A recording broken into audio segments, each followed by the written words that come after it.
राष्ट्रीय लोकदल की एक बैठक पार्टी के राष्ट्रीय महासचिव अकीलुर रहमान खां के कार्यालय पर संपन्न हुई। बैठक में किसानों के लिए गन्ने का मूल्य निर्धारण के संबंध में वार्ता की गई, जिसमें किसानों के गन्ने के लाभकारी मूल्य घोषित करने के लिए सरकार को पत्र प्रेषित किए गए। बता दें, पूर्व मंत्री और राष्ट्रीय महासचिव अकीलुर रहमान खां ने कहा कि किसान को गन्ने का दाम सरकार ने घोषित नहीं किया, जबकि सरकार गन्ने का लाभकारी मूल्य घोषित करने की बात करती है। गन्ना मिल चले हुए लगभग 2 माह हो गए, किंतु आज तक गन्ने के मूल्य की घोषणा सरकार ने नहीं की। आवारा पशुओं के संबंध में कहा कि पशु भी किसान का धन है, लेकिन सही रखरखाव और सरकार की सही नीति न होने के कारण आवारा पशुओं से भी किसान दुखी है। कार्यक्रम प्रभारी अशोक चौधरी ने कहा कि गन्ने के लाभकारी मूल्य की घोषणा करने के लिए सरकार को 1 लाख पत्र प्रेषित किए जाएंगे।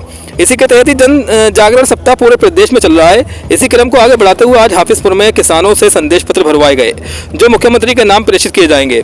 जिला अध्यक्ष कैसर अब्बास ने कहा कि किसान आर्थिक समस्या से जूझ रहा है और सरकार ने आज तक गन्ने के भाव की घोषणा नहीं की है, जबकि सरकार ने चुनावी वादों में कहा था कि सरकार किसानों को गन्ने का लाभकारी मूल्य देगी और 14 दिन के भीतर भुगतान करना होगा, लेकिन भुगतान की तो बात खत्म हो जाती है। आज तक गन्ने के लाभकारी मूल्य की घोषणा सरकार ने न की, इससे किसान दुखी है और दुखी किसान आज घोषणा पत्र भरकर मुख्यमंत्री के नाम प्रेषित कर रहे हैं।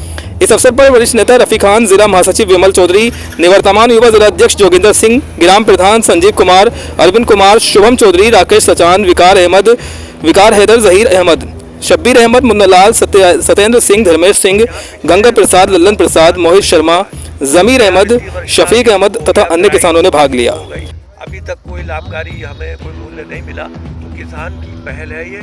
अगर किसान के हितैषी हैं तो तत्काल प्रभाव से ये जो है मूल्य घोषित करें, और वो न सिर्फ घोषित करें बल्कि वो जितना डिले हुआ है वो इंटरेस्ट सहित किसान को मिलना चाहिए। क्या लगता है जो आज आंदोलन आपने चलाया, सरकार आपकी मांगों को पूरा करेगी? निश्चित हमें पूरा भरोसा है, क्योंकि इससे भी बड़ा आंदोलन जो आपको याद होगा, सभी को याद होगा, गर्मी देखी ना सर्दी देखी, ना हिंदू था कोई, ना मुसलमान था, ना सिख था, ना ईसाई था, ना दलित था, ना पिछड़ा था, ना ब्राह्मण था, सबने मिल करके जब एक ही नारा दिया था तो सरकार को अपने कदम वापस लेना पड़ा था। इसीलिए आज न कोई हिंदू का विषय है, न मुसलमान का विषय है, न सिख का है, न ईसाई का है, न पिछड़े का है, न अगड़े का है, सबका भाईचारे के साथ किसान की एक ही मांग है कि किसानों की दशा जब बदलोगे तो ये देश की दशा बदल जाएगी निश्चित। सर, एक तरफ जहाँ पर योगी सरकार ने लाखों रुपए गौशाला के लिए दिए हैं, उधर किसान अब स्कूलों में और जो सरकारी संस्थानों बंद करने लगे हैं, क्या कहना है इस बारे में? मेरा ये कहना है इसमें कि हर सरकार के जितने भी हम आज की तारीख में किसान प्रोडक्ट अपने देता है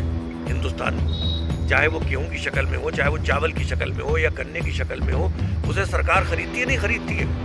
अगर सरकार खरीदती है तो हम तो ये कहते हैं पशु भी उसकी एक धन है, ये किसान का धन है, उसका भी एक ATM है ये। उसके लिए भी सरकार व्यवस्था ऐसी बनाए, ऐसा शासन आदेश लाए, अध्यादेश लाए, विधानसभा में रखें, पार्लियामेंट में रखें कि वो गायों को वो पालना चाहते हैं, अच्छी तरह से उनकी परवरिश चाहते हैं, अच्छी बात है, लेकिन उनका मूल्य किसानों को दें, किसान को इसका भी पैसा दें तो क्या अच्छा होगा। मैं तो समझता हूँ उनके वोट बैंक में इजाफा होगा। अच्छा, हम उन्हें मशवरा दे रहे हैं, अगर मान लें तो बहुत अच्छी बात है, नहीं मानेंगे तो अगले चुनाव में इसका किसान, मैं ये समझता हूँ कि इसका बदला ले लेगा।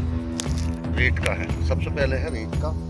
गन्ने का अभी तक कोई रेट डिक्लेयर नहीं किया, सरकार को रेट डिक्लेयर कर देना चाहिए। दूसरा, 14 दिन में गन्ना भुगतान होना चाहिए। जब गन्ने का रेट ही नहीं है तो 14 दिन में गन्ने का भुगतान क्या होगा? जो सरकार का वायदा है, चुनावी वायदा है, चुनाव में जो घोषणा पत्र जारी किया था उसमें इन्होंने ये कहा था कि 14 दिन में गन्ने का भुगतान देंगे, लाभकारी गन्ने का मूल्य देंगे, और आप 1 महीना शुगर मिलों को 1.5 महीना चलते हो गया, आज तक गन्ने का रेट डिले गन्ने का रेट शुगर मिल चलने से पहले कर देना चाहिए था, नहीं तो 2-4 दिन बाद कर देंगे। और ये डिले करने का कारण क्या है? भाई कम करना कम कर दो, ज़्यादा करना ज़्यादा कर दो। लाभकारी मूल्य तो इन्हें 500-600 रुपये किसान को मिलना चाहिए, तब तो लाभकारी है। अभी भी मैं आपको बता दूं सर,